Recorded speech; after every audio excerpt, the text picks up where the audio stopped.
Welcome to the Underrated Podcast. I'm your host, Evan Hayes. The Underrated is a podcast where we discuss underrated topics in our culture. We want to talk about things or bring perspectives that don't get enough love or attention that they deserve. We don't do any bulletin board material around here. This is a lifestyle podcast where we will discuss sports, music, life, or anything on our mind. And we embrace the unique and the underdog mentality. Let's get to it.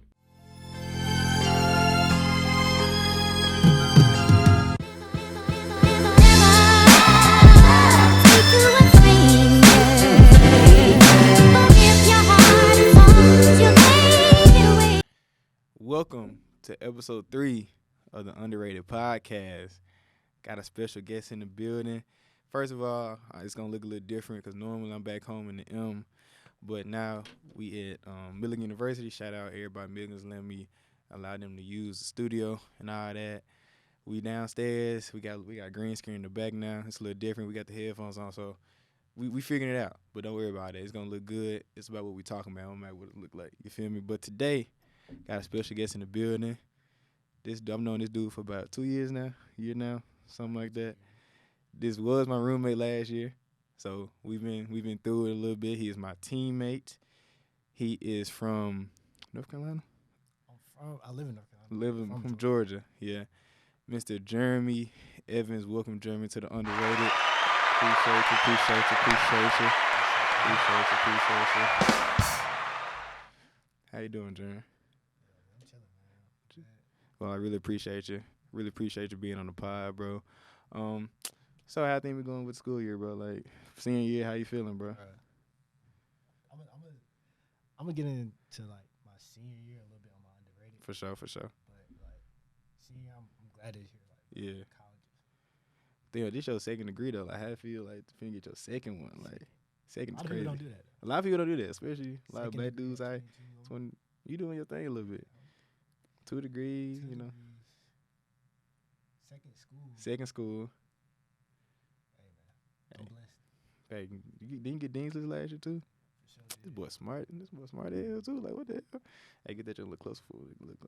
Yeah. Appreciate it. But the dude a little smart, you know, and he is my teammate. He is mainly a long jumper, but he dabbled in 400 a little bit 200. You know, we raced each other a few times last year. He got the better than me last year, but, you know, we ain't going to talk about that. But, yeah, this Jeremy been, I'm going to call his name Jeremy. Well, actually, that's not actually your name.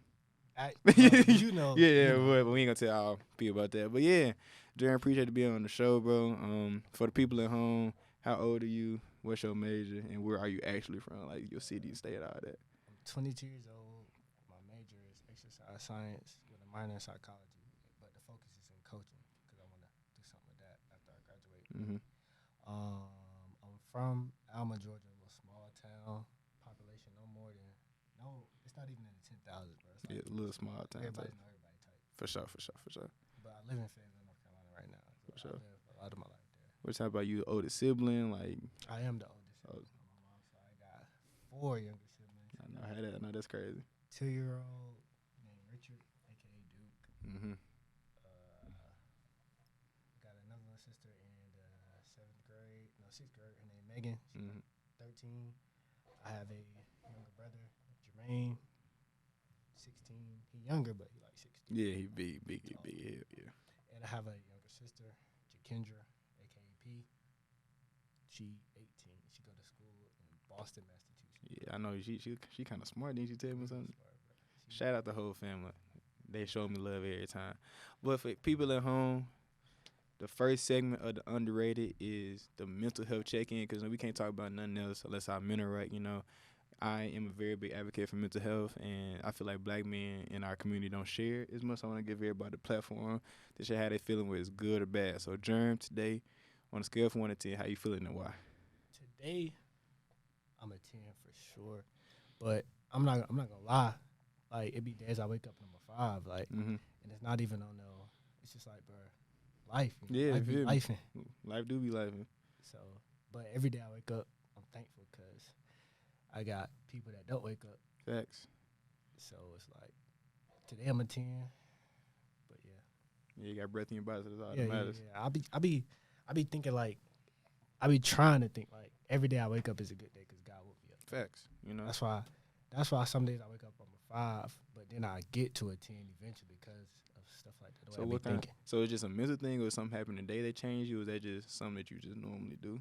It's not like, you know how we in school, like I'm away from my peoples. Like, I'm real family oriented. Facts. Like, we both are for sure. Yeah. I noticed that last year, like in the room, like we both checked in with our people. That's all we did. That's all we did. It's people I know at school, bro. Like they go to school, don't talk to their folks at all. Like I'm like, that. What you on? Like I don't get that. Nah, like, I'm real family oriented. So like when I be away from my peoples, like sometimes it get to me sometimes, but then I be like thinking like I'm the oldest sibling, like my peoples be looking at me like to be the one type. So. Yeah. Well, I feel that. For me personally, I be like, I'm at an 8 or 9 right now, to be real with you, bro. Like, school been going straight, my grades straight. Fam back home doing good. You know, we trying to move. I know I told you about that. We trying to move right now, so that's kind of crazy, but everything going good. Mom and pops, I call them every day. Brother doing good. Grandparents doing good. You know, relationship life doing good. We ain't gonna talk about that right now, but you know, your boy cuffed up now. I'm trying to get like this dude right here. But yeah, like we doing good. Shout out my baby. You know, she know who she is. All right. But yeah, everything good, bro. I've been, training. I feel like training been going good for us this year. So training has been going good. I feel like Seb, shout out Coach Seb. I feel like shout out Coach Seb. He's the reason why I'm exactly. Today. Honestly, this dude would not be. Hey, we didn't talk about what school did you go to last time? I went to Lewisburg. I went to a JUCO, so I went to Lewisburg. JUCO product. College, yes, JUCO product. Yeah, and Coach Seb, Sebastian O'Neal, people don't know, at Milligan University, he was Jerm's close at Lewisburg, and he brought him to Milligan. So it was a shout out to Coach Seb on that. But your training been going real good. You feel me? Like I feel like he's been switching it up. Everybody that came back got like the same win they had at the end of the year last year. Yeah. So we ain't as tired. We looking strong. Yeah, like, so we got a senior heavy team. Yeah, a lot of experience on the team. Experience heavy team. Experience so heavy. Like this year, I think we're gonna be solid this year. Yeah, we gonna do the thing. Watch out. You feel me? We taking over. But yeah, like I feel like I'm good. You feel me? Like I really can't complain too much. And as you said, like it's some days I really don't feel like getting up. I be like a foe. Like dang, I miss my mom, miss my pops, miss my brother, miss just driving around the city. I'm familiar with. You know, like of course I know the back roads here, but you know how cool like knowing the back roads in the city. You know exactly. You don't feel like going on the interstate. You can your back road get home around the same time. You know, like I miss like all that. But like you said, like I just realized how thankful and blessed I am to be in this position. You know, it's a lot of guys our age that could be doing a lot worse. A lot of guys that we know dead in jail, that type of stuff. You know, for that we can both speak on, and especially come from the cities that we're from. You know. But I just remember that I'm blessed, you know, and I feel like just being that reflective, thankful mindset kind of gets me through the day a lot. Because people that know it's not a lot of people that look like us up here, and we kind of got to stick together. But just being the fact we're in this position to shine our light for putting on for black men, especially black men our age, I feel like it's something good that we continue to do, and it's something that keeps me going. So yeah, I feel like we're doing pretty good. But real good, yeah, actually, yeah, for sure that. But you know, marquee segment. You know, it's called underrated, so you know we're gonna talk about underrated things. So this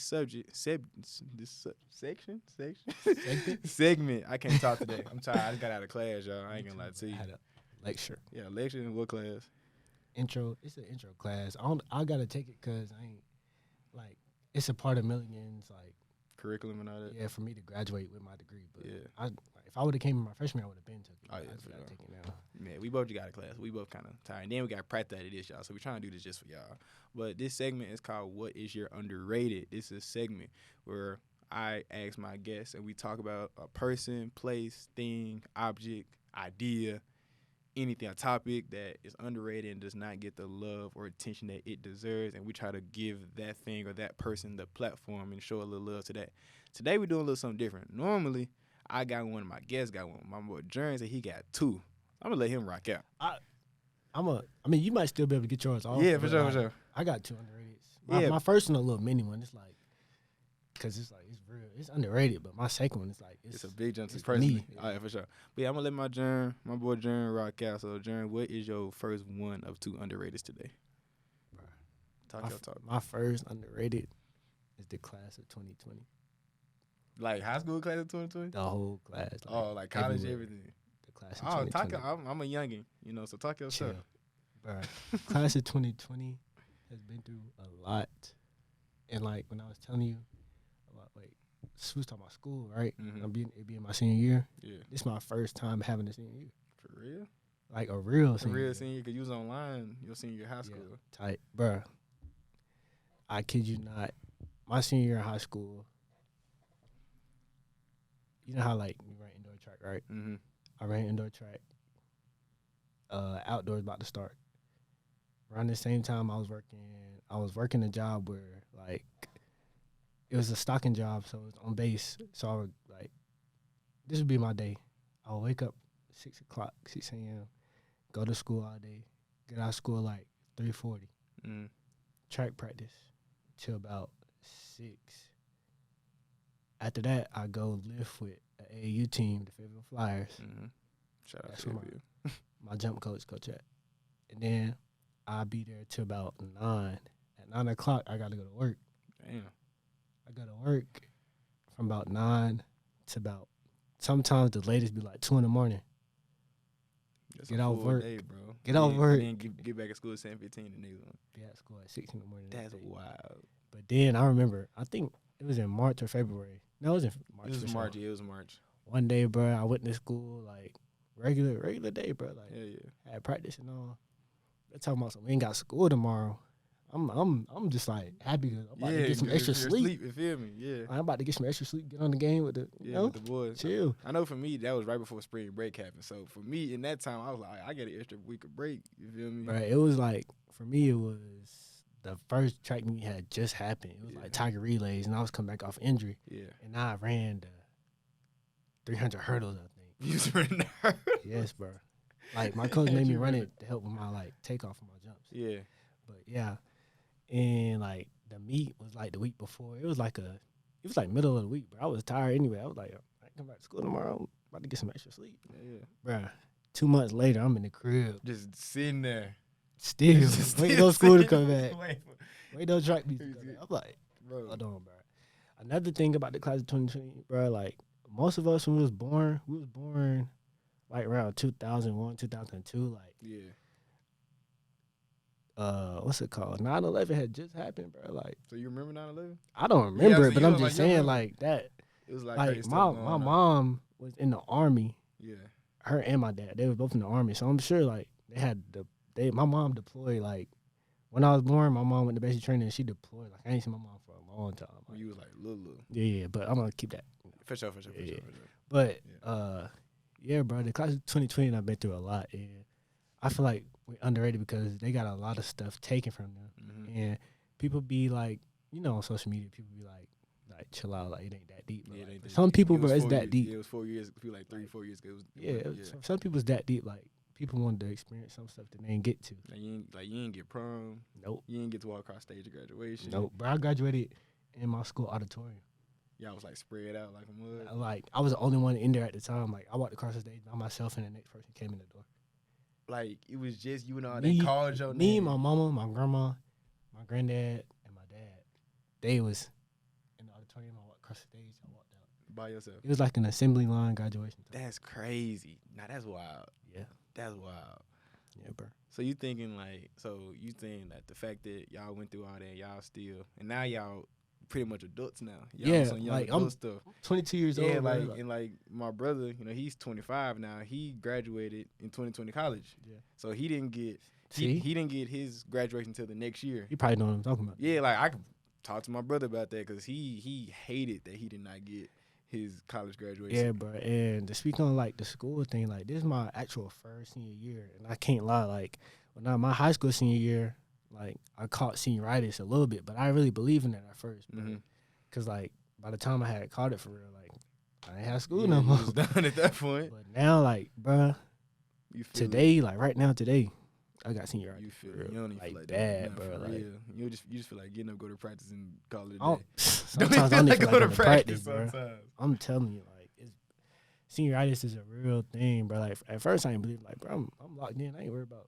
Yeah. Like I'm finna graduate. Like, exactly. Bachelor's, like. Yeah, that's a huge.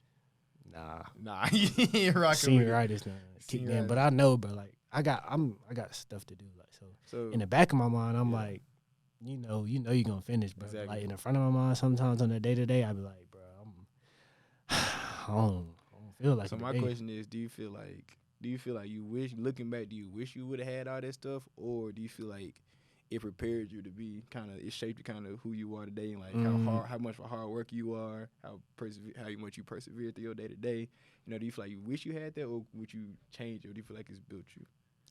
Really, I only spoke on it because I be seeing stuff like where people be like trying to make fun of certain people in the class 2020 because they miss stuff like that. Yeah. But me, like, me as a person, I've been like a structured person. Like, yeah, you've been about that. Yeah, like no matter like the obstacles in front of me, it's gonna get ran through, over. Or some jumping over it. I'm going around slide it. Something gonna happen. I'm gonna get to what I'm gonna handle my business type. Facts. So I just feel like it ain't really it affect me like it's affecting me this year because like I ain't really had the senior year and I'm catching senioritis bad, but it ain't affect me like I ain't feel like I'm missing out on nothing because like all the extra stuff that I missed, I mean, you can live without it. You can live without it. You don't think it was like so you ain't never be like, all right, so you 20 years now you ain't gonna be tripping like, I never got. I ain't get a prom. Like nah, I ain't get to have the senior activities with. So you ain't gonna be tripping. Nah, and my school had a lot of senior activities, bro. Like, but I ain't really tripping though because my school got so much tradition that I know like it's gonna keep going. It's gonna keep going. So like, but for me personally, I'm just glad that I got to graduate high school. Exactly. That's what was on my mind. Exactly. I graduated high school. Piece of paper. Yeah. You feel me? My grandma got to see me graduate high school. That's what's important. My grandpa, my mom, my dad. So I was ready to graduate high school for them. Like I don't worry about all the extra stuff. Yeah, and that's the important part. Just being those. I feel like having no time with your fam. That's a big moment in anyone's life, and that's a big reward. And I know for your mama, your pops, all of them. So I feel like that was a good thing. So you wouldn't change it, or you keep it the same? I wouldn't change nothing. I'm not the type of person to look back and be like, dang, I wish I would've. Nah, I'm gonna go with my move every time. I feel that. And I ain't really think as a dude that I graduated 22. So for me on that time, I didn't get my 10 year got cut, and then my whole 11th grade year got taken away. Yeah. So it was a little different for me. Class of 2021 got a little story too. Yeah, honestly, because they kind of got a little bit of. They got some senior stuff, but they still didn't get the full senior experience. I kind of lucked out because I got my 10th. I feel like 10th and 11th grade, at least in high school, I feel like those years are important. You feel me? Like kind of development and like school and all that. Because like taking junior is supposed to be your urban, it's supposed to be your hardest year. Taking that online, that was tough. Taking AP Physics online, bro. Oh, you got it. I was ready to quit, but. Yeah, I honestly, I'm glad because I ain't even think about it like that. You feel me? Just because I'm younger, I ain't even think about it. That's crazy though. There's just a lot of stuff. I won't thinking about it either at the time. But now I sit back and look at it, I'm like, dang. So you kind of think that if you experienced the senioritis when you was a high school senior, you think you'll be a little bit prepared as a college senior? Probably. Yeah. Probably because I would have had to finish like the whole semester, like the way I went through high school, my first 2 years I went to early college. That's how I got my first degree so fast. Yeah. My first years I went to early college and I transferred schools because of football. My football coach, them boys was like my family for real. Yeah, so for sure. I transferred for them, and then like the senior year, like I was taking a little not saying like this class wasn't important. I was taking like electives, all electives, bro. Like, my core classes was done, so like it was really. I caught the senioritis really because like I was bored and it was annoying sitting there every day being tired in class having to stay up. I just got off work 3 this morning. Exactly. Woke up at 5, 6, come to school and I'm sitting through an art class, a cooking class. Like, bruh, come on, man. You ready to go home at this point, get some sleep because you know what you got to do. Literally. So just on the part, you don't got to ask you going to, but since you are the older sibling and since you have a lot of people like you've seen your mom grind, you've seen your grandpa grind. For sure. Like I ain't gonna put, but I've met his family. All his family are very hardworking and very genuine people. So do you feel like that heart? You say you have that mentality of like always just pushing through things. Do you think that came from your pops, your mama, or do you think that's just something that was kind of just instilled in you? That came from them for sure. That's we them type of people that we understand hardships real well. Yeah. So we understand like stuff gonna happen, but the world ain't gonna stop spinning. Yeah. So we gotta. And I feel like, and you can agree with me now, I feel like in this day and age, a lot of dudes, a lot of people, I feel like a lot of black men don't have that drive just to fight through it. You feel me? Man, no. Like no, it's a lot of soft. Yeah, it's a lot of soft emphasis dudes, on soft like, people in the world, today. you know, and I don't know why. I feel like maybe the social media The pandemic messed a lot of folk up. People. Cause like a lot of folk had that grind and just stopping for 2 years. People was getting paid to sit at home. You feel me? They ain't gotta go back to work. They got too comfortable. They got complacent. Too comfortable.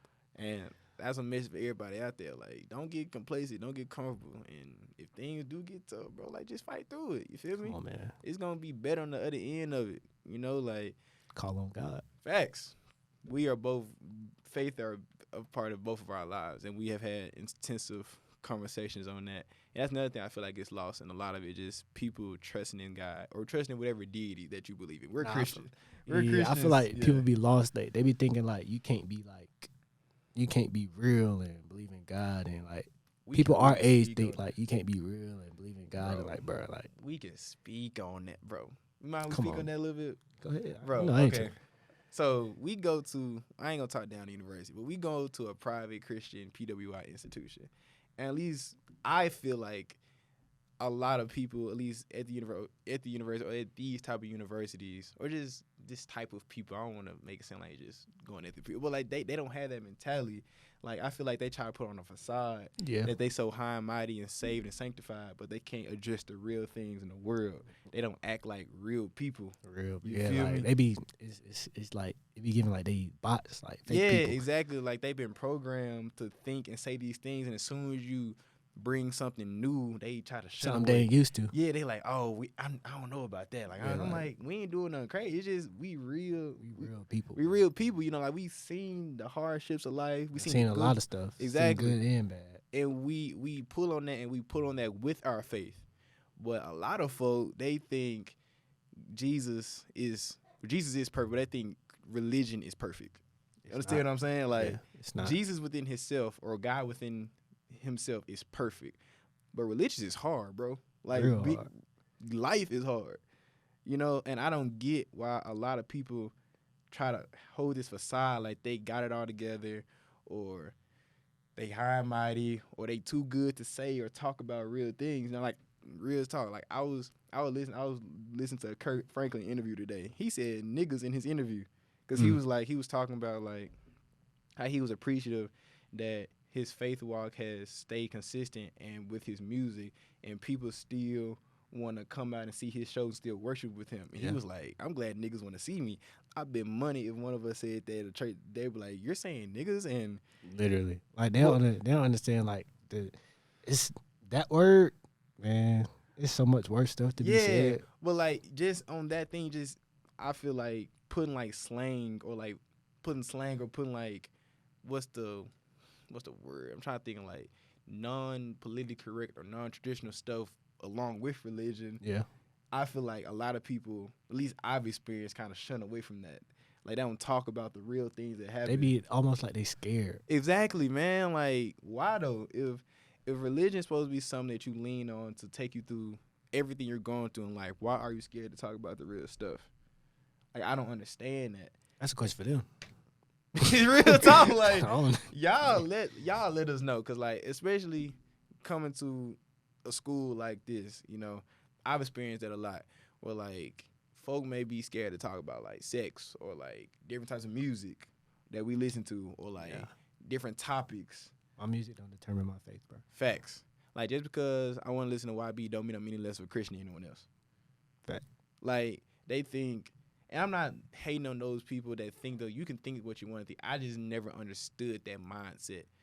Because, like, if you, like, people don't talk about suicide in church. People don't talk about depression, at least in a lot of different churches. True.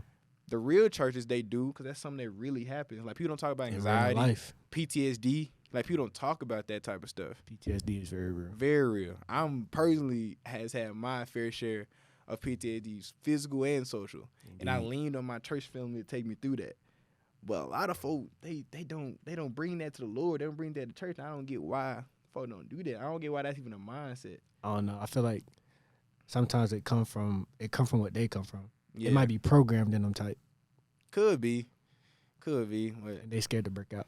Scared to, but if you're supposed to give your life to the Lord or whatever God or entity you believe into, if you believe that they're omnipotent and omnipresent, and they're all knowing, they already know what you're going through. So why be scared? Yeah. Exactly, or suppress that side of you when your God or the God already knows that if you believe that most gods are omnipotent and omnipresent, they know everything. Yeah. They've already, if you believe in predestination, they've already written this out, so they already know you're going through it.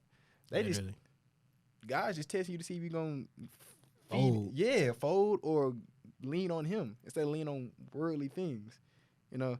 But it's just, you talked about that, so everybody gonna make mistakes, bro. Facts. You gonna sin. You gonna sin. You gonna sin. You gonna sin. From a sinner, you gonna sin. Yes, but you're not any less of a Christian because you indulge in earthly or and you're not sinful any things. more of a Christian If you don't. because you scared. Don't make other people feel lesser than or look at them crazy because they have sin in their life. Like, I ain't finna, like, people may talk about premarital sex or tattoos or smoking, stuff like that. I don't think anyone's less of a Christian or less of a person of God. All sin is equal in God's eyes. Facts. Big facts. So I don't understand why a lot of people, and I don't know if I've experienced that on this camp. At least I've heard them type of conversations on this camp. I don't see. You might experience it more because you're more like in the campus community. Yeah. You know. He like he be chilling. Bro, I be mind his own business. Since I've been here, the second year I've been here, bro, I probably only talked to like, or no, not even 15, bro. I ain't gonna, probably like, I can count on my hand how many people I've talked to outside of the track team. Oh. Like, had a conversation with. Okay, yeah. I feel it, but we a little different because I, like you said, I talk to a lot more you people. and like go and all that I'm stuff. not, so I have to be around. Some people, they gotta know you. Yeah, they gotta know me. But me, I'm just cooling. that dude with just jerk. jerk. Well, I ain't got no more. If I don't know, I'm gonna make the graphic because he had his dreads and he cut his dreads. Now he waving up now. Hey, man.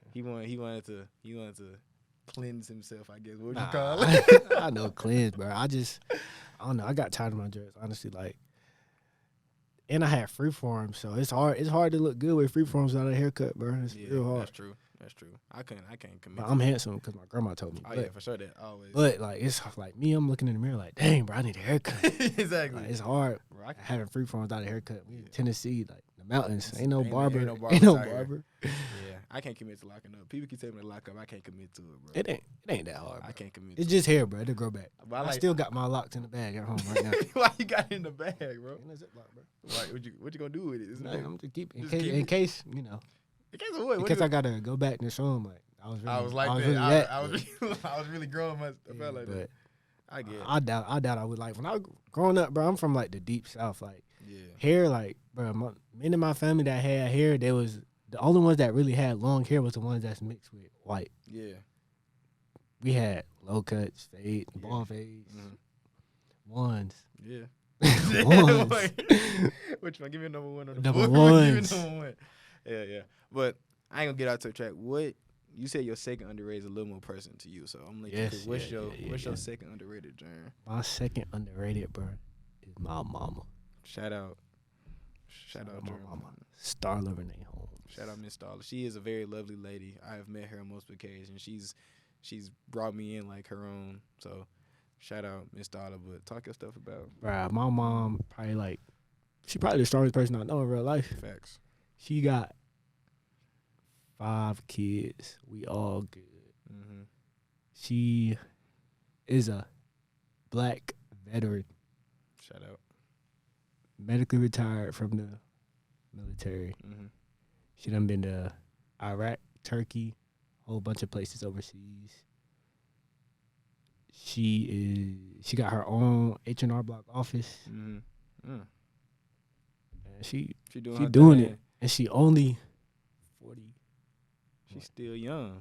Super young. Yeah. And she retired already? Yeah. She's set. A beautiful lady. I ain't gonna speak on what has been stopped automatically. Move request has been stopped automatically. That's not good. Not at all. Not at all. We finna see about that. But I'm gonna let him talk on his stuff a little bit. Well, actually, I'm gonna cut this real quick. All right. I'm gonna cut it because I need to have a video. So I'm gonna cut this real quick. Yeah, for sure. We'll be right back. A little technical deal, but we'll be right back. What's up, underrated listener? This is Evan from the past or from the future or the past, whenever you're listening to this or whenever I'm editing this. Basically, at this point, the camera that I was using cut out automatically because it only had, I didn't know that it can only record 30 minutes at a time. So that's why I'm making this video, to amend the little break right here. So yeah, I appreciate everyone subscribing, liking, sharing it up. Appreciate the support. Still trying to figure this whole thing out, but y'all let me know if the audio from here is a little choppy and all that. But appreciate y'all. I'll see you on the next video. Peace. And we are back live.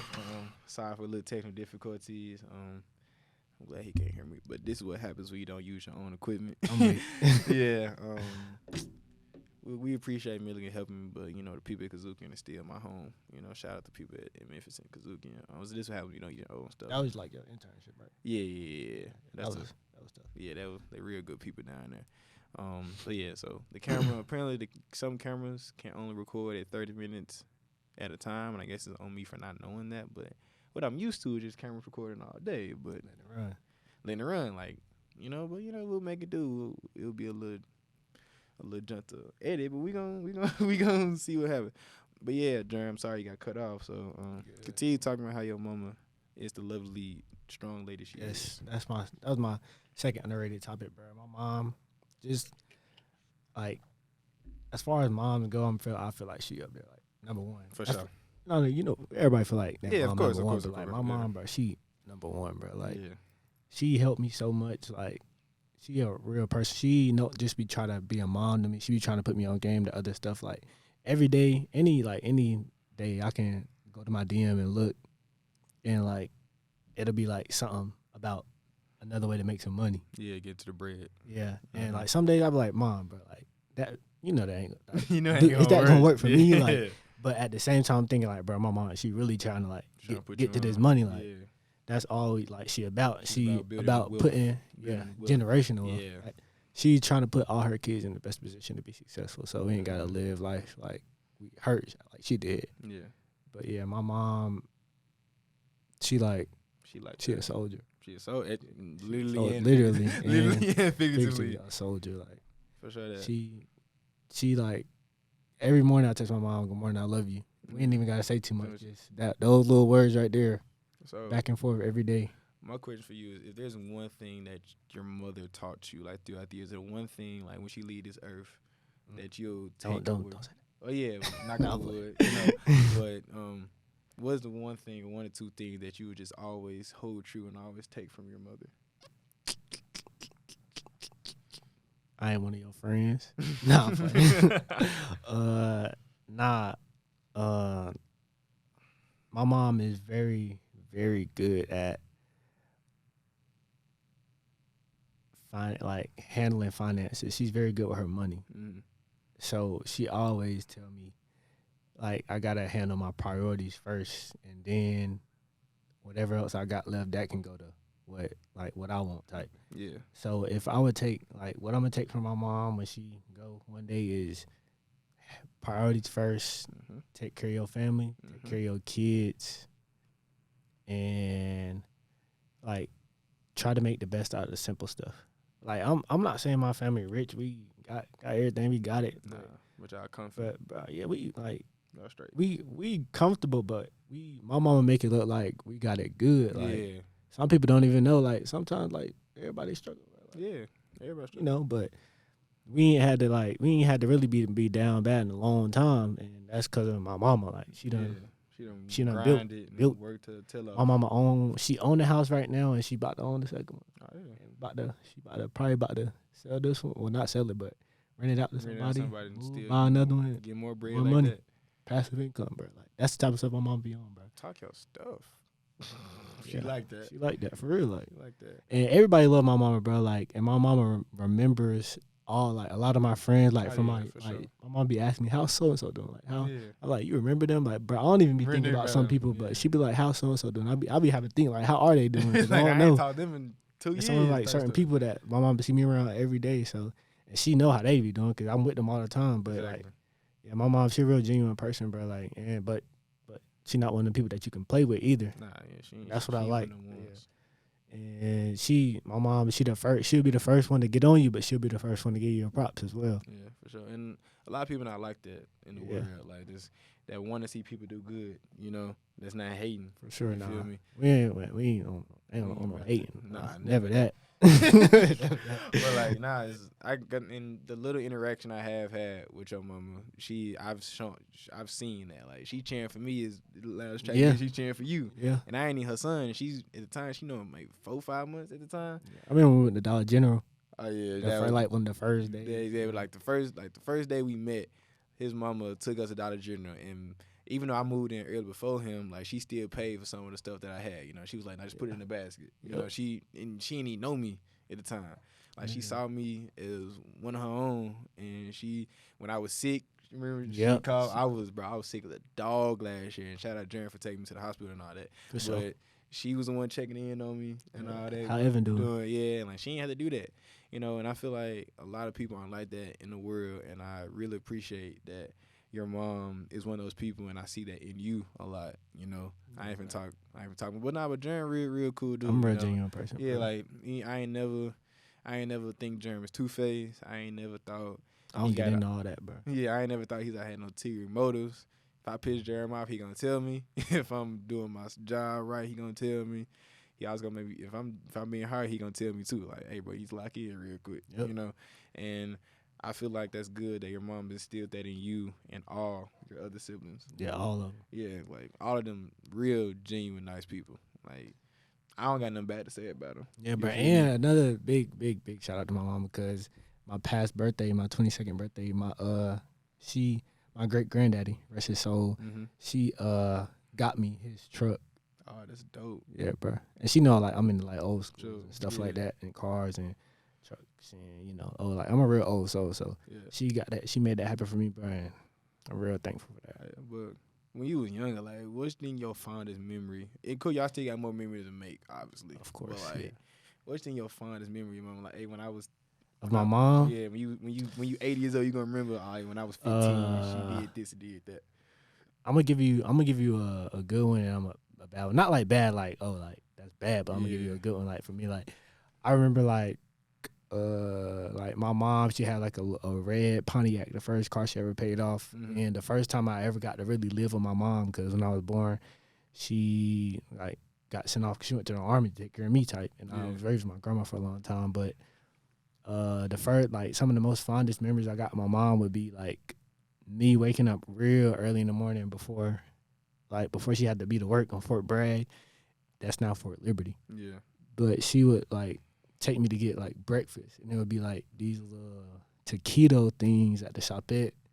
Bro, they were bust. They were fine. It was fine. Like in the morning, I go to school. Like it wasn't even a school; it was like a little daycare down the street from my house. And she would take me there, and I'd go straight to sleep. Like be gone. Wake up. By the time I wake up, it's about time to go home and go home back with my mama. So yeah, that's like one of my fondest memories of my mom. And then like the bad one, it ain't really bad. It's like, bro, she gave me a whooping. Yeah. Like I remember we was living in Fort Benning, and my younger brother locked my little sister out the house. And my neighbor from the back saw my little sister outside, and she called my mama. Like, hey, your daughter outside screaming and crying, and my brother standing like at the door making fun of her because she crying. Yeah, like I'm like, bro, and I'm on the couch sleep, and guess who got in trouble? You. So you got wood because everybody was like, crazy. But nah, that's just like that's like another thing that she instilled in me. Like, even though I was asleep on the couch, it's my fault. I was the oldest sibling at the time. Like, I could have been up, but I was asleep. But she held you accountable. Accountability is something real big in the world today that nobody want to talk about. Nobody got accountability. Nah, people always pointing the finger. And that's like one of the things I'm glad for, that my mom and my not even my mom, just my folks in general, instilled accountability in me for real. Because if I ain't had that, boy, I'd be just like the rest of everybody else. Yeah. And we pride ourselves being different around here. We don't want to be a part of the fold. Not even different on something. I'm better than you. Different. Just move. Get in all that. Yeah, just move differently. Your mind on a different wavelength. You feel me? You just got a better maturity about yourself. For sure. A lot of young dudes and young people these days, they just caught in the BS. You feel me? Like, and there's a lot of stuff to get caught into, bro. Yeah, like it's a lot of stuff with social media, where it's drugs, gangs, shit. I'm starting out to like social media. Yeah, like it's getting real weird. What's wrong with social media, bro? It's getting real weird, bro. Like people think social media real life. Nah, it's just fake, bro. It's a facade. I can't express it enough. Like it's fake. Bro. It's a facade, bro. People only want you to they only let you see what they want you to see. Literally. You know, like people get on social media, scroll all day, see stuff that they like, that they want, but they ain't got can't get up, stop scrolling, go get it. You feel me? They rather see other people do it. They living through other people instead of living through themselves, which is weird in my opinion. Like that's super weird. Weird. Social media can be very helpful. It can be a tool in many ways, but it's at some point you gotta get off that phone. Yeah, you gotta go do something with your life. Do something with your life, cause them people that's looking, they making the bread. They living this lavish life. You wonder and social media probably a tool for them to get more bread. Yeah, you they getting bread off them, off you. Yeah, you feeding their pockets right now. Literally. But another question I want to ask, like, if there's for a person that doesn't know your mother, and they did come across them, what is one thing you say they should take from your mother that separates her from the other people out here? Just like you said, she genuine. Mm-hmm. She gonna tell you when you're wrong. She gonna tell you when you're right. She ain't gonna let you play with her. She ain't gonna let you talk down on nobody that she close with while they're not around. She gonna check you about anything. Yeah. And she don't play about her kids. Mm-hmm. Or her mama. Or her dad. Or her sister. Nobody. If they blood, they ain't she don't play. Even she could not even like them, but she ain't gonna play about them. Nah. She ain't the type of person to stand by and watch people get discriminated. She ain't a yes man. She gonna For sure. One last. If there's one thing that when your mama watched this, what's one thing that you probably already told before, but what's one thing you want to tell her how much she means to you? I love you, mama. I love you a lot. She don't even know how much. She don't even understand. Nope. You can't even quantify. Because I'm not even a dude in many words. So probably the person that my mama that seen me talk a lot for sure. But like me and my mama, she know that I don't gotta say much to get my point across. But it's understood. It's very understood. For sure. Well, honestly, I ain't gotta give my underrated because that's the best way I can put it. That's the best thing you probably put out right now. I was gonna talk about some sports stuff, but ain't no. Nah. You can't beat that. You can't beat that.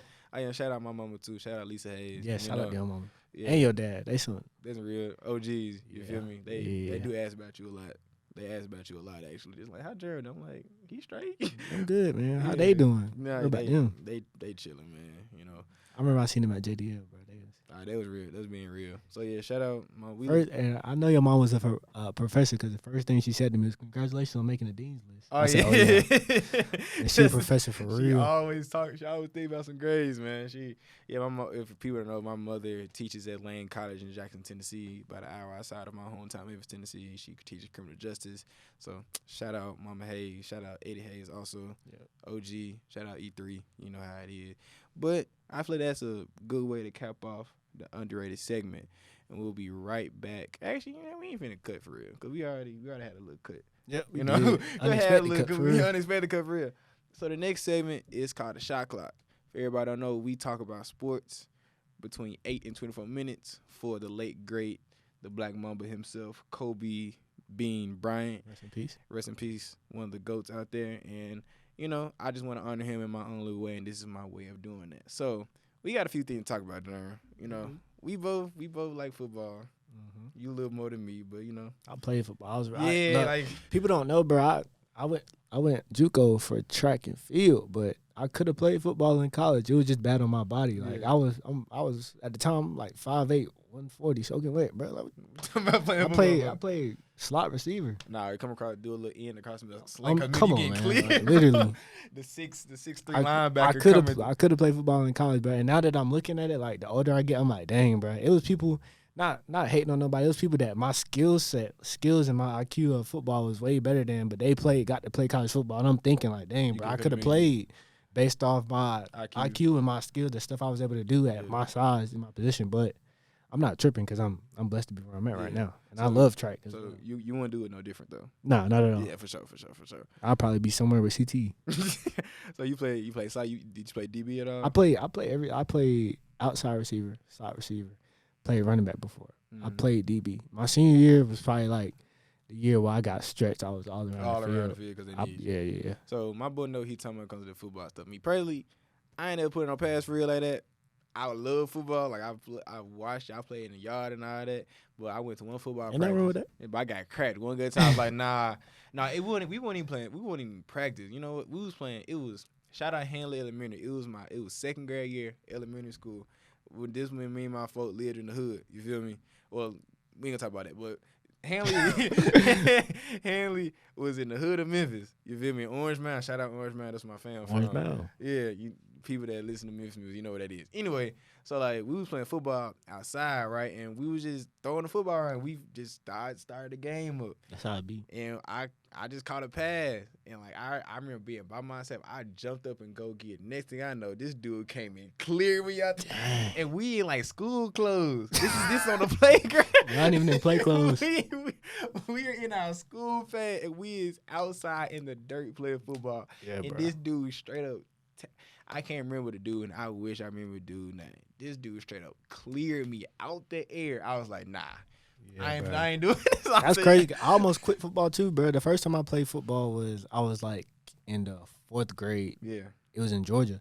But I remember the first practice with helmets, shoulder pads, all that, bro. That Oklahoma drill, you said forget it. No, it wasn't even Oklahoma drills. It was like some drill where I had to block somebody and get to the back, run back. Yeah. Bro, like the two dudes blocking me, I put my hands up, rookie playing football, hands too close to the face, bro. They helmet squished my pinky, bro. My jump was all busted open. Damn. I'm crying. My dad like, bro, let's go. He said, nah, you bro, ain't built. But I ended up finishing out the season. I didn't play that much because I was like, that was my first year, but I was real athletic, bro. But shout out to my mom because like after that, I ain't play football again. That was the 4th grade. I ain't play football again until the 7th grade. And the first time I touched the field, bro, it just took off. Yeah, it was easy. I ain't played sports for years straight. Yeah. Played football. Took off. So yeah, we know a little bit about football. You know, I watched the game. I've studied the game a little bit. So, you know, we come from 2 different perspectives. But the first thing you want to talk about is Mr. Primetime, Deion Sanders and them boys. You talk about the best football player to ever play. He the best corner to ever play. That's best football of course player ever is kind of wild. I play offense and defense. Bro. I understand. And special team. I understand that. And he play baseball too. We had this conversation. Game lunch, in the same day. Like we had this conversation at lunch. I said I think LT is a better football player. Lawrence Taylor is a better football player than Deion Sanders. He'd go too, for sure. Yeah. But I don't know. Deion he just got it all, bro. Yeah, he different. You feel me? But, you know, everybody know that Deion got them boys in Boulder, Colorado playing. Right now they 4-2 in the season. So he's turned that program around from 1-11 last year to already 4 wins on the season. They've had college game day there.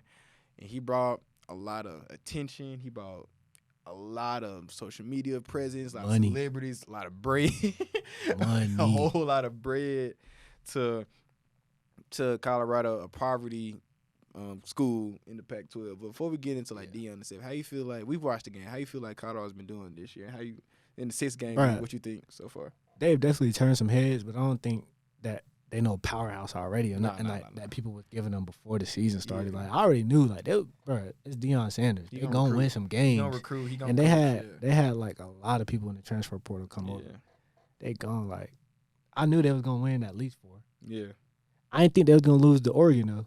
No, I knew they was gonna lose to Oregon. I didn't think they would. Nah, bro. I knew because that's kind of the next thing we're gonna talk about. Thinking about Oregon, first of all, you gotta look at the quarterback. Bo Nix has been playing college football for a long time. Yeah, that's the only advantage that Oregon had in my eyes. And the trenches. Yeah, but like the skill positions they can line up for the most. For sure. But they was missing Travis also. But I feel like that's the only thing that Colorado don't have is like in the SEC, bro. That's the biggest difference. Yeah. Like the linemen. Really in college football in general, the skill player is gonna be skill player.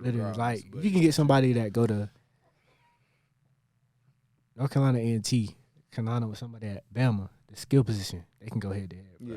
But if you get a lineman from A&T and a lineman from Bama, it's gonna be tough. It's gonna be so. Like I knew they was gonna lose to Oregon because I feel like they was riding too much momentum, and you know, there was a little back and forth between the teams in the season. They was going to Oregon. That was gonna be their biggest test. Like besides TCU, Oregon is a different animal right now. Them boys hooping right now. Them boys playing. Yeah. This the last year of the Pac-12, so they was gonna step. So I didn't think they was gonna lose. I knew they was gonna lose to Oregon and USC. I didn't think they was gonna get blown out. Hold on. I knew they was gonna lose USC now. But think of it, I feel like they play USC way better than they did Oregon. They did. They That lost. shows how much of a gap that USC is better than Oregon. In my eye, that shows a gap. I guess, And they ain't even. like, Did they have all their players when they played Oregon? No, Who they they didn't. missing? They was missing Travis. Yeah. Shiloh got hurt in the game. Exactly. They had like another dude in the secondary. I can't remember his name. Another dude in the secondary. He was hurt. They had If like, Travis would have played, I think they would have won. no, nah, Oregon?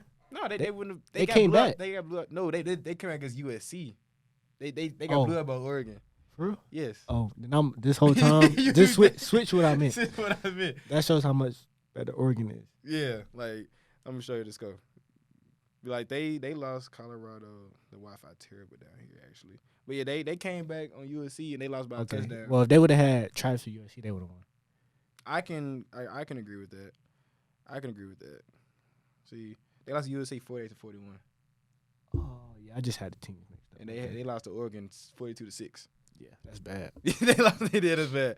But like I honestly, Shadur showed me that he can go head over any QB in the country. For sure.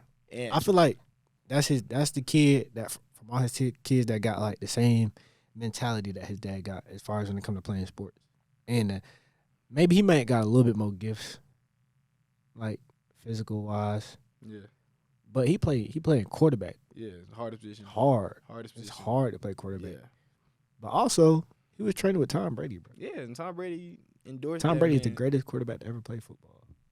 Accolades wise, not the best player, but that's Hold all. on, He's not. who better than Tom Brady? You talk about just take the football player, take the Who's accolades. better than Tom Brady? I can name 3 guys better than Tom Brady. Let me hear. I can name Patrick Mahomes, Dude, what are you saying? Aaron Rodgers, You already done lost. Ain't no way you just said it. and Joe Montana. Patrick Mahomes playing football right now. And and Peyton Manning. You gonna walk out. The only good name there, the only good names you said was Aaron Rodgers and Peyton Manning. Not saying Patrick Mahomes not Joe good. Montana not up there. Oh no, him too. Him too. Joe But Montana like, he not- like, He was in the 90s and 80s. but like, bro, the football that Tom Brady was playing against, bro, totally different than today. I don't think Patrick Mahomes would have survived playing against Ray you Lewis. are tweaking. Ray Lewis, You are tweaking. I know Ray Lewis, Ed Reed, and them boys, that Ravens defense. I know. I do my homework. Legion of Boom. Yeah, he could have torched them boys. I doubt it. He could have torched them Legion, boys. bro, receivers were scared to play Legion of Boom. Yes, I know, but he got to tail end of the LOB like in 2018, his first rookie year. They were old. He still They was torched them old. They boys was though. old. They was old. Yes, don't it was count. old, but Richard Sherman, Eric Thomas, they were still there. Cam They were Chancellor there. was still there. You know, the LOB was still there. Yeah. But nah, I think as a football player, Patrick Mahomes is a more complete football player than he can do things more. Yeah, he can do way more than Tom Brady. But when it comes to throwing that ball down the field, What you mean? He just said he can do more things. he can run. Yeah, and he can put the ball placement in places that Brady just can't do it. Brady ain't need to do that. What you mean? When Brady the ball go where Brady wanted to go. No, because he had a great O line and a great. And Brady, the mental side of the game. Okay, Brady, I can say that with Brady, he had it. with game managing and the IQ of the game. I feel like Brady is. Yeah, better. like fourth quarter 2-minute drill. Yeah, I'm Brady taking. way better. I'm taking Brady, but just as a talent and a football player, I'm taking Mahomes. He got time. Brady came out of 7th round. Exactly for a reason. Like he was a fat dude. He Seventh was round a is fat out of crazy. I shape can't by lie. that point. Well, anyway, we getting on topic. So, But yeah, I feel like Deion and them boys been hooping this year. I feel like they need to protect Shadur. Shadur is the most sacked quarterback in FBS right now. he is, bro. He has been But getting tortured. He been getting up after every sack. Yeah, like that shows a lot, bro. Yeah, Like, he hasn't, and I'm knock on wood. I hope he doesn't get hurt. You know, because he gets hit a lot, and he always has guys in the face. But the Yeah. fact that but he also leads FBS in yards this year too. so do. So the fact that he can still put up the numbers he's putting, and while having guys in his face the whole time, says a lot. He does. So Do you think he like one of the top Heisman candidates? I think he's number 3 right now. Who above him? Caleb Williams and Michael Penix Jr. out of Washington. Yeah. They're the 2 guys. Yeah. But I feel like if Shadur beat Caleb Williams, I feel like he'll be number 2. Or if he would have played better against Oregon. The Oregon game really hurt him because he only put up 6 points. True. Like, he put up 41 on USC, and USC has a such defense, but he went shot for shot with Caleb Williams, which is a great thing. He did. But I feel like if he beat or at least put up a better fight against Oregon, I feel like he would be probably number 1 right now. Because he started the season great. He beat TSU. Bro, when Them first couple games, I was like, he was what? hooping. He was cooking. I was like, they got a little something, but I knew they was gonna run into some hardships at some point. Oh no, for sure.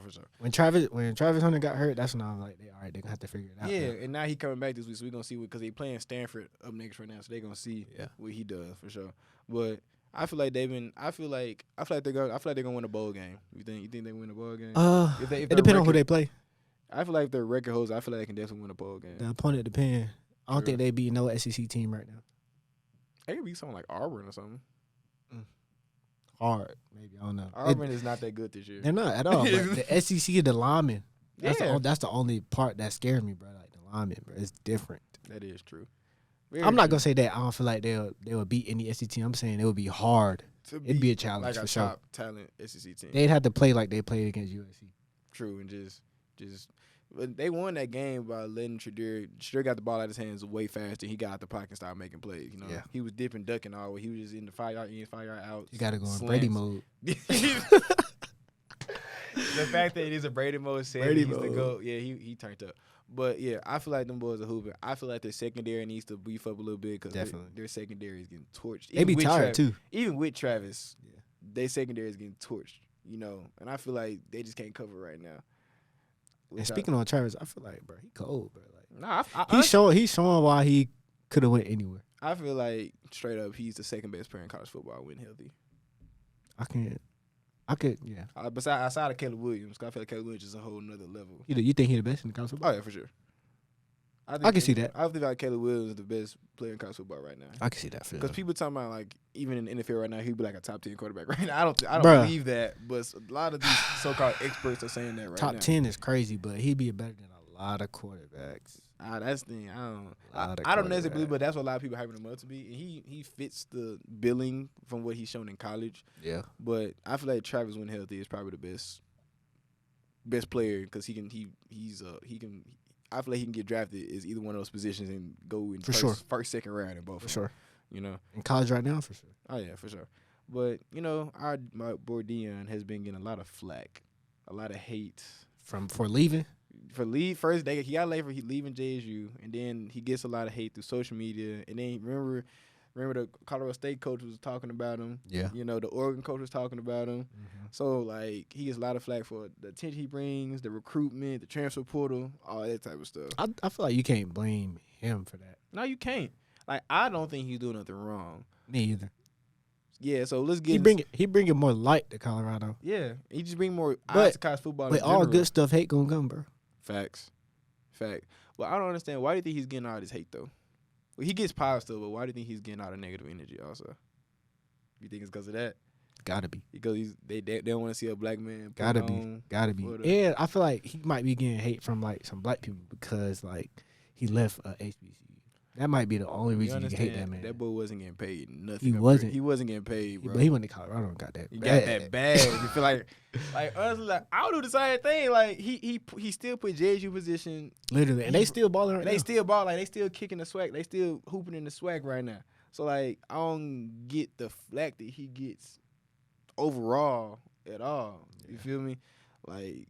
He brought all the money to JSU. He got them the uniform. He got the practice facility right out of his pocket.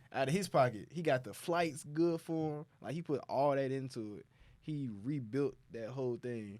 And then people still talking about, he left. He sold out to the white man. Like, that's bro. He sold out for himself. Yeah. Like, he want better for him. Exactly. And you see what he's doing in Colorado. He's doing the same thing in Colorado. Literally. Bringing the same energy, bringing the same excitement to the sport. Bringing more money in. More money into everything. Like, you know how much college game day pays the school to do that? Yeah. Like, that's crazy. Like, and he sold out a spring game? He sold out a spring game. And, like, even his every home game has been sold out. Like, that game against... Even when it being 4-2. Yeah. That game against Colorado State, when that game was lit, bro. Yeah. Jump was packed like mud, bro. It was lit on TV. We wasn't even there. We was up to, like, 2, 3 in the morning. Lit on TV. Trying to watch that game. You feel me? Like, I don't understand the hate that man's getting. So, like, what would you tell somebody that's... For no reason hating on Deion? Like, what would you tell them? Like, to get their stuff together, what would you tell to that person? First of all, I'll tell anybody hating, stop immediately. Just stop doing it. Come on, bro. Like, what's wrong with you? Literally. But hating on Deion, I'd say, like, it's hard to not like him when he doing a lot of positive stuff. Yeah. In my eyes. Yeah, he does. getting like, dude, people like us, education. Yeah. They playing footballs, doing something they dreamed about doing in front of a lot of people. So I can't. And you see in his interviews now, he cares about them outside of just football. Yeah. He cares, like, I was looking at a bunch of his interviews over the past week, and every week before his main press conference going into the week, he gives an academic player of the week on offense and defense. Like, what coach doing that publicly? They may say it in the locker room, but he's making an emphasis. Or they might have it like on the TV, like during the game. Yeah. You know how they do that? Yeah, exactly. But they're not making an emphasis within the team and also outside to do that. So all the hate he gets, I just don't. We back. We just going to make do with the cameras and all that. But, yeah, back to what we was talking about.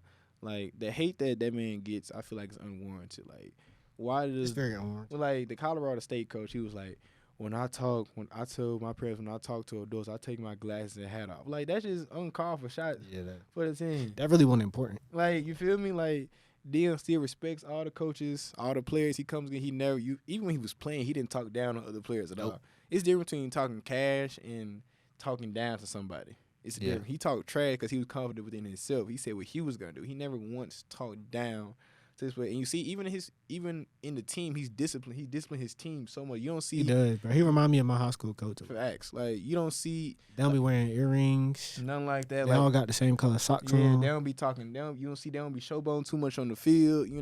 Like when Travis Hunter got hit. Like, normally the offensive line, because dude hit him on Colorado side, that would have been a fight. Immediately. But he got his team disciplined to the point where this ain't nothing. They understand. Like, if someone hit, they get thrown out of the game, and we need you, He got his team super this, and for the most part, they give a lot of penalties. They do give up a lot of penalties. They do. But outside of that, you can tell how they walk, how they talk, how they carry themselves on the field, just disciplined in general. And that's one thing that, as a college football coach, you need that, especially coaching men at that point. Young men, our age. Like, exactly. Be a lot of dudes with no mind. 'Cause, like, I know you saw the Florida-Tennessee game when them folks got the jacket at the end of the game. But it was tripping. Like, if Deion and his boys would that, it would have been all over. They probably would have seen that in Canada. Europe. They would have seen that. They would have tried to cancel dude and all that. Like, people were showboating on Deion when they was losing and all that, but they didn't flinch. But they didn't care, though. They didn't flinch. It's a part of football, bro. You're going to lose. But during the Tennessee game, when Florida was beating Tennessee and they tried to take the knee, Tennessee got butthurt and they started fighting about it. Yeah. That's a show where the discipline is. Yeah. We don't talk Tennessee. I don't rock with Tennessee. I'm from Memphis. I ain't from Tennessee. It's a difference. If you know, you know. But, like, people don't – I don't get why people rock with dude. Why people don't rock with dude, because all he does is put on – for African Americans, put on just for people in general. Yep. He's a good, from what we can see, he's a good father. He cares about all his kids. He ain't been in no drama. Even his kids that don't play football. Yeah, like even his kids, like his daughter, she hooped for Colorado, and he still talk about her just as highly as she do Shiloh Shadura. His oldest son is the head of social media team, and he loves it. He getting that bag. Yeah, he getting that bag. Deion Sanders Jr., I know you're probably gonna see it, but if you do see this, shout out to you, because you doing your thing for sure. Yeah. Like, he doing, like, it's hard not to like that man. But again, people still find a way to just get on for nothing. Like, you can maybe critique his coaching a little bit, which I feel like he's coaching well. You can maybe critique. I mean, you can critique anything with the game of football. Yeah. Like, everybody got different opinions, but him as a person, it's hard to critique people. Yeah, as a person. They're doing good. Exactly. And he ain't bringing no negative energy to the sport like that. Like, people hate that he's recruiting like this. Like, what else you expect him to do? He's reviving. Building a team, yeah, bro. He's reviving a dead, not say franchise, but a dead program. NBA players do it. Exactly. Everybody does it. So why hate him? Really? We just got a Jamaican. Yeah, like, we did just get a Jamaican. Shout out my boy Mario. Like, why hate on a man that's just trying to do good? You feel me? Which, I don't know. People gonna find something to hate. People gonna find something to critique you on. Yeah, bro. Like, it's a part of life. Yeah, if they see you doing good, they gonna find something. And I just think for all those people out there, you don't got no life for real. If you just it be a lot of them that don't got no life. No little profile picture. They just typing. Just typing, hide behind a computer screen, hide behind a phone screen, and just be like, I don't know, they just be doing stuff now. And for the people that's getting hate on, keep doing your thing, bro. Obviously, you doing something right if people on you like that, So just keep doing your thing. Stay true to the core. Keep God first, and you'll be straight. God first. Always keep God first. But I feel like that's good on the Colorado street. But we're going to talk a little NFL. talk a little NFL. Yeah, man. You know, this man right here, he's a Pittsburgh Steelers fan. Terrible time. It's a lot of people. So is my mama. everybody Pittsburgh Steelers fan. Especially a lot of people back home. I know a lot of Pittsburgh Steelers fan. But I think right now it's that time of the year. It's like week 5 where people are like, oh, this guy should be fired. This quarterback should get benched. You know, me personally, the guy we're finna talk about. I don't think he should get called for his job, but Jerm thinks the offensive coordinator for the Pittsburgh Steelers, Matt Canada, Fire Matt Canada, should be fired. The city of Pittsburgh also agrees with him because it was like at the Pittsburgh Penguins game, they were chanting Fire Matt Canada, fire Canada, fire Matt Canada at the game. But me personally, I'm gonna let Jerm cook. I gotta give my spiel real quick. I don't think it's all on Mr. Canada. You know, like if you look at the team right now, Pittsburgh is at the bottom of the league, offense and defense. They give up. They're 30th in the league in overall yards given up, yards a game. They are 28th in passing rating. I'm gonna take it to the gym. They are 28th in passing rating. You know, like besides like T.J. Watt, like what real playmakers do y'all have on the defense? You know, Joey Porter Jr. Okay, yeah, he is tough. Minka Fitzpatrick. I think he hurt right now though. Yeah, he's hurt right now though. We got Patrick Peterson, but he old. Yeah, he old. But like I think it's more just a skill gap more than just the offensive. It might be okay. In some games, it might be a skill gap as far as like when it get to like nitty gritty and like you gotta like looking at people to make plays right now. Yeah. It might be a skill gap because the defense. I ain't gonna say it's too young, but it's like the secondary might be kind of young, maybe. Without Minka Fitzpatrick, it's young for sure. Yeah. But on the offensive side of the ball, bro, we have weapons. But do you really believe Kenny Pickett is y'all quarterback though? Kenny Pickett? Do you know in that last game when we won against the Ravens, the game-winning drive, Kenny Pickett audibled the protection and the route to George Pickens? I think every elite quarterback or halfway elite quarterback should make that. Like that's not jump off the wall for me. You feel me? If he didn't do that, I don't think they would have ran the same play. He probably would have got sacked in the game. But that's what you expect your high draft pick to do, which Kenny Pickett was. You know, like that's what you expect him to do. You expect him. Like let me look. What year is Kenny? This Kenny Pickett's second year, second or third. I don't know. Why is he not on the same level as Justin Fields? Because I feel like Justin Fields is better than him. Like Chicago Bears, Justin Fields. Yeah. Justin Fields isn't a bad quarterback. So you saying if Pittsburgh had Justin Fields and Chicago had Kenny Pickett? Pittsburgh would be better. For sure. Sure. I just don't think I think honestly, if you're being honest, I don't like Kenny Pickett as a quarterback as much as other people do. I just think he's a quarterback right now. He gonna have his little I say after if he do better this year, he'll get next year. But if he don't do no better, we drafting the quarterback in the next draft for sure. Yeah, because he was 2022. Let me look at the other quarterbacks that came from 2022. I think he may be the best quarterback of 2022.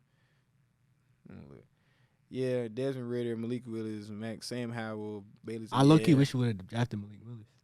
But he ain't been doing nothing in Tennessee. He's still sitting. You feel me? That's why he ain't been doing that. Yeah. It's a reason. It's a reason why. I don't know. Maybe. But who's Tennessee quarterback? Tannehill? Ryan Tannehill? Yeah.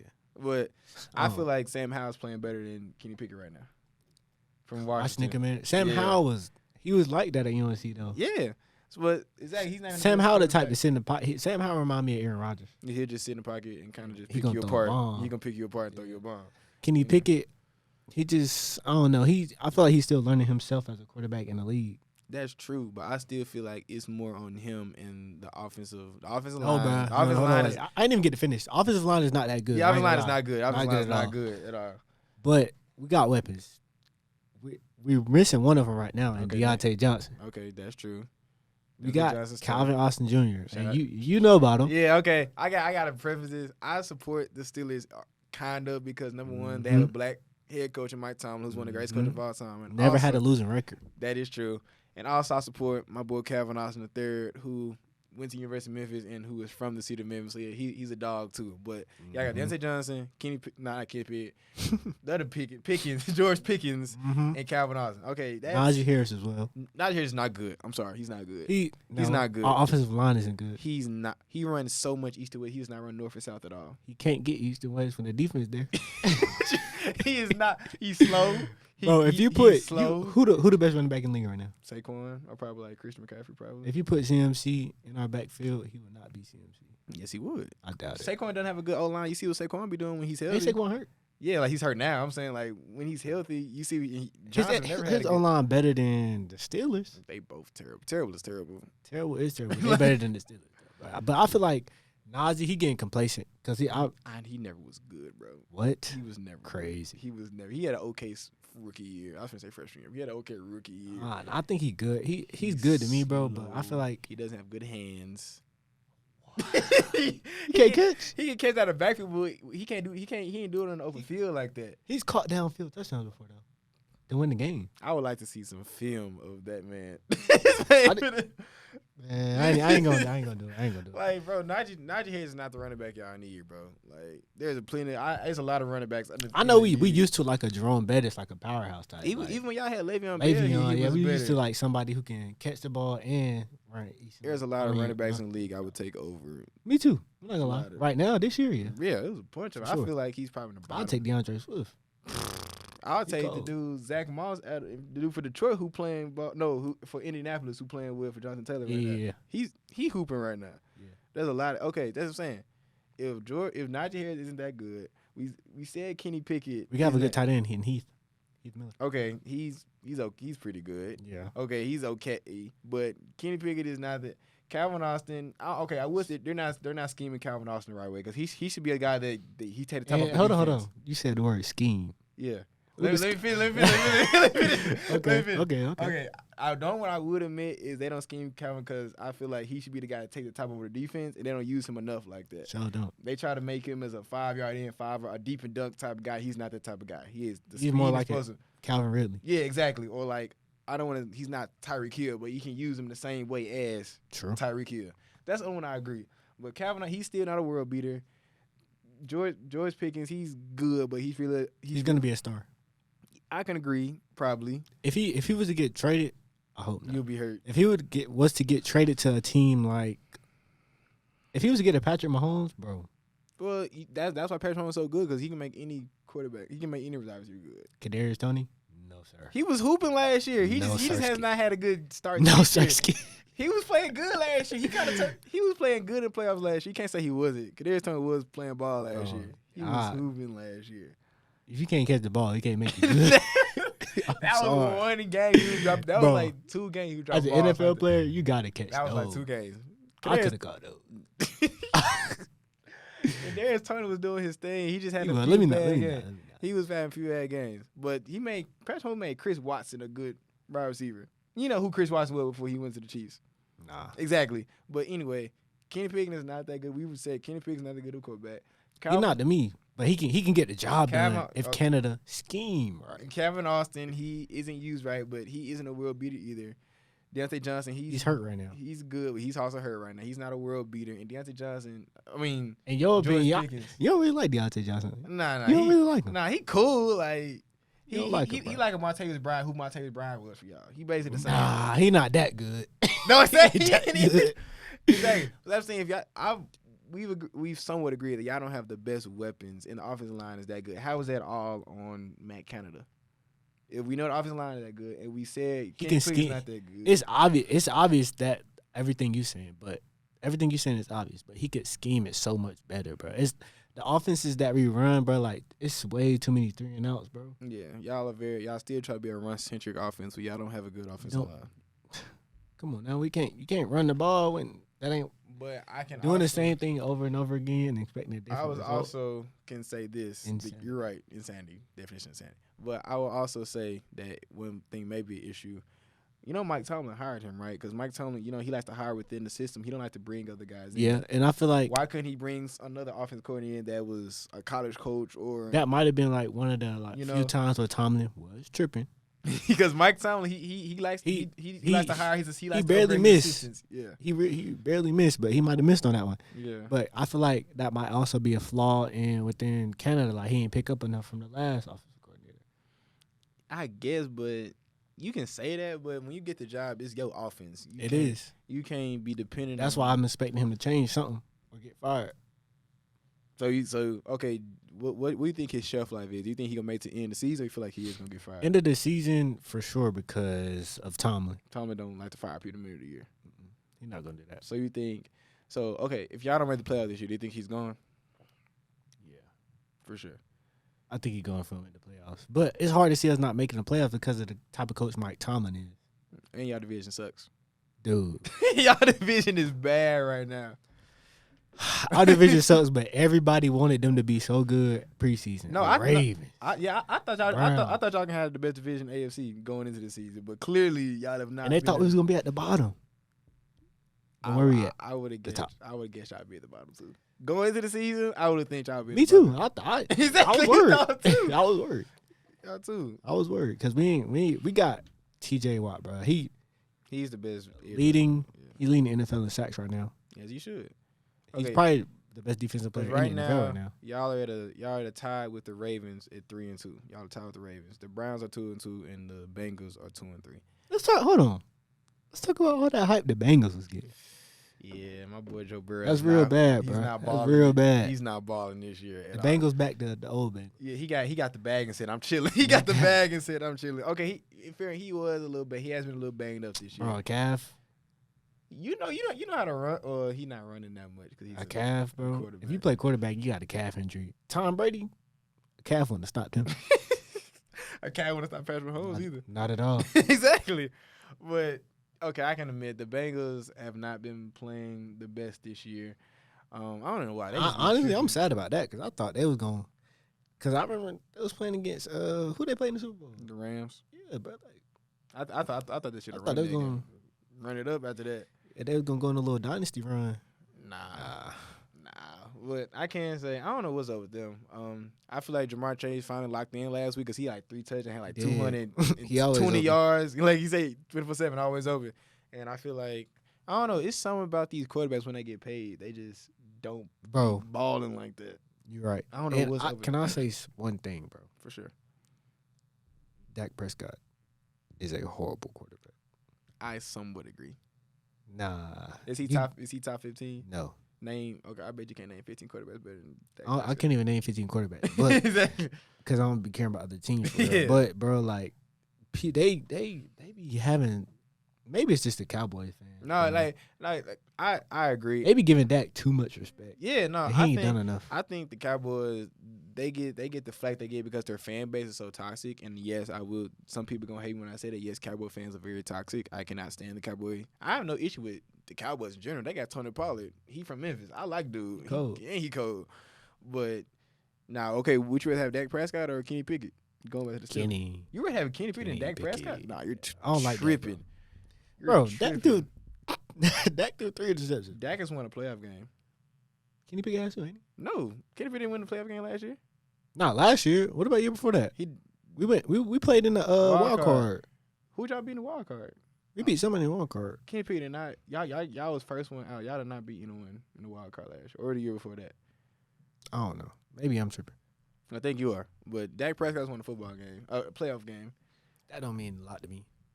Honestly. So what's your equate of a good quarterback then? And if it's not playoffs, bro, I feel like the team around. If you put Kenny Pickett on the Cowboys, they'd be doing way better right now. I feel like they'll be worse. Nah, I feel like they'll be throwing no punts to the defense. Shout out my Dak boy threw Jermey. up 3. He threw up 3. He be throwing up punts. 3. I know you started to take that trap house sports, dude. Yes, He throwing up punts. Anyway, nah, Dak is not playing well right now. Nah, but he actually has weapons. That can be good, but I just don't know what it is. He's just decision making. Yeah. He got the arm talent. I play his better arm talent than Kenny Pickett. Probably Kenny Pickett throw gloves on. That's a red flag in general. Yeah, what quarterback you know? Yeah. Besides Teddy Bridgewater, he be wishy washy. That's what he don't got a job. But Teddy Bridgewater be.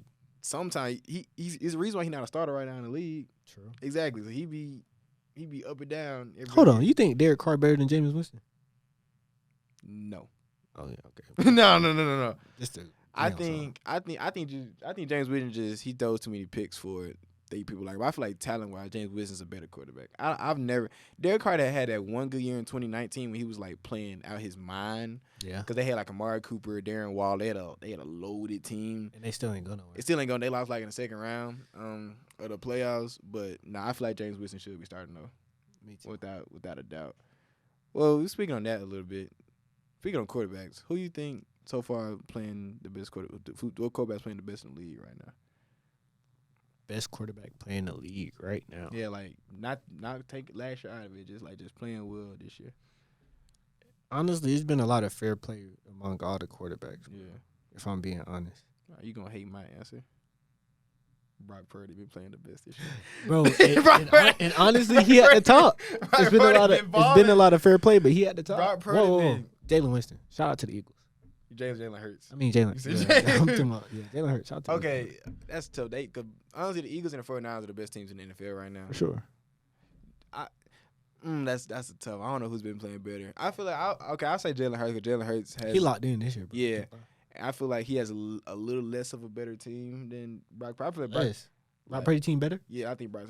They have the Avengers on that team, bro. Yeah, they do. They got Debo, CMC. Hold on, you talking about offensively? I think just in general. Maybe as a whole, but offensively, I don't know. You think they go head up? Offensively, head to head? Yeah.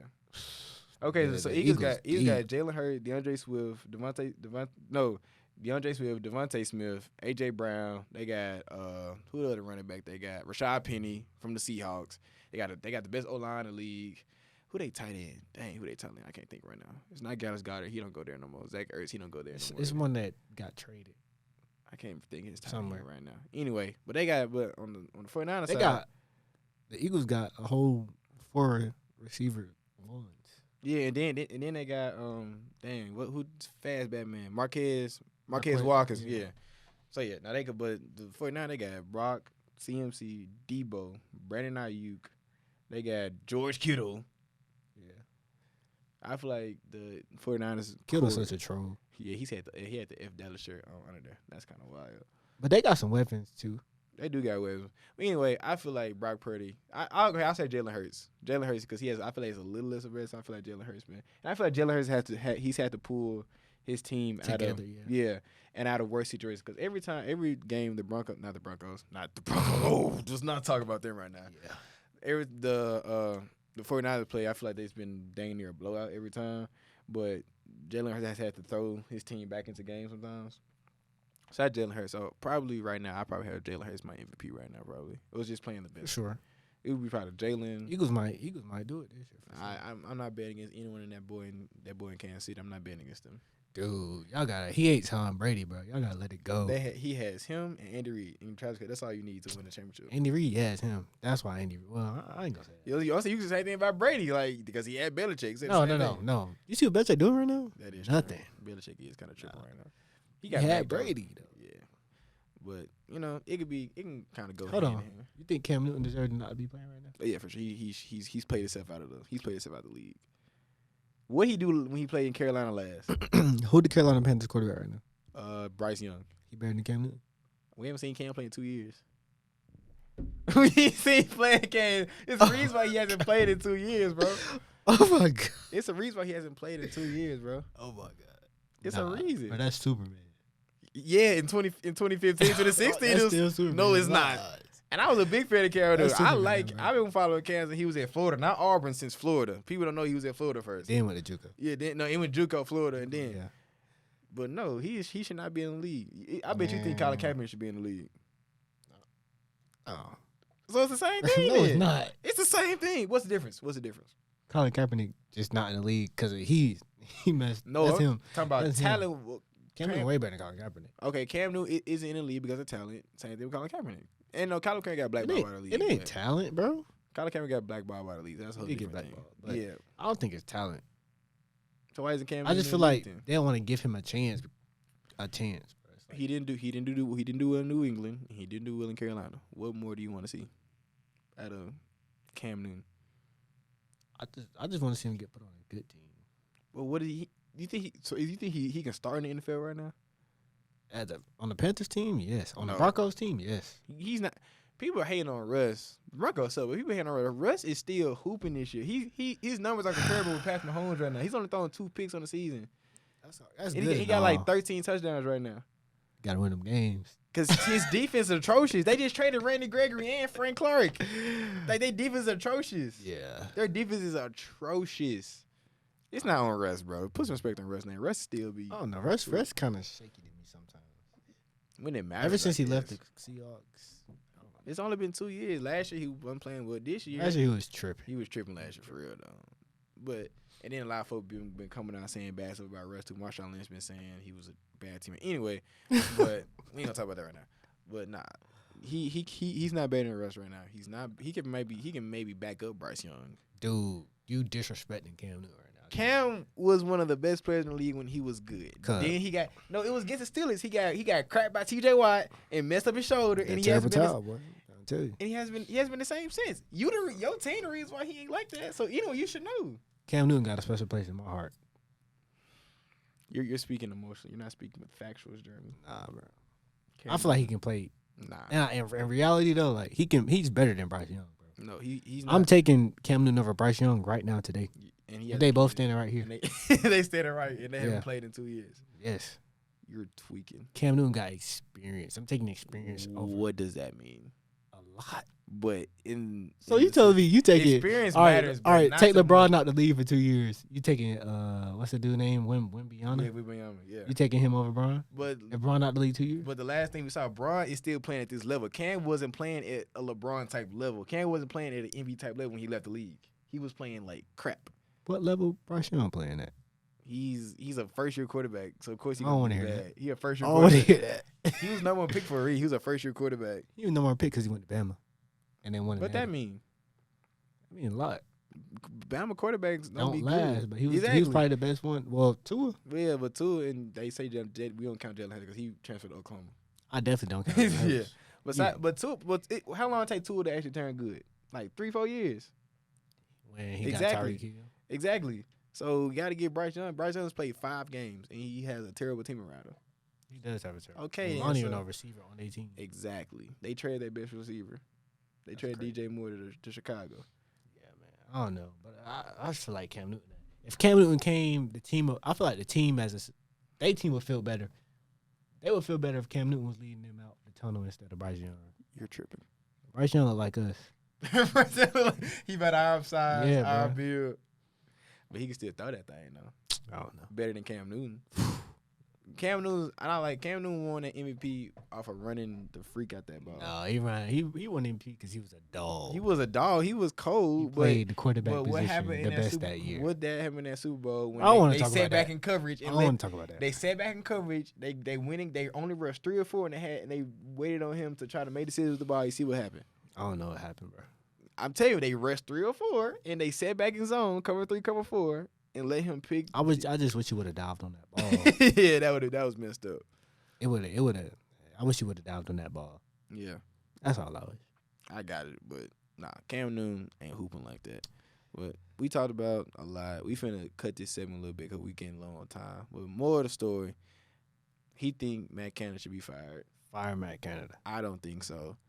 We both agree. Or Matt Canada just drop a different scheme, better, bro. or just do better. Or we both agree that Deion gets so much hate and for no reason. Jerm thinks, and I kind of agree. Jerm thinks it's because he's an African American man trying to put on for the culture.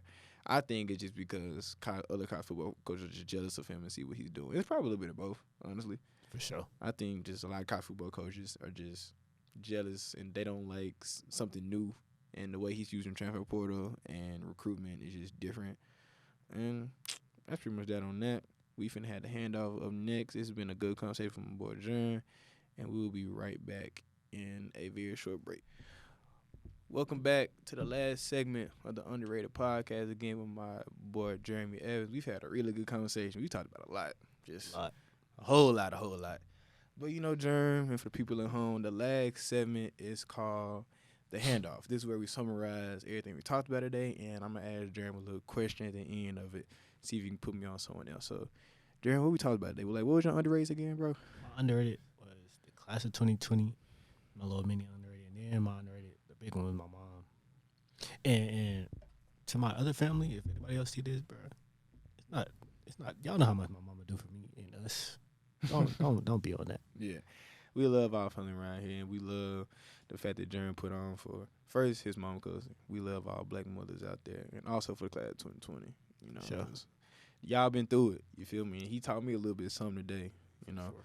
on the sports side of it, we talked about our boy Deion Sanders and the boys at Colorado. Go. Them boys balling right now. Go. We gonna talk. We gonna say that for another pod, because I don't.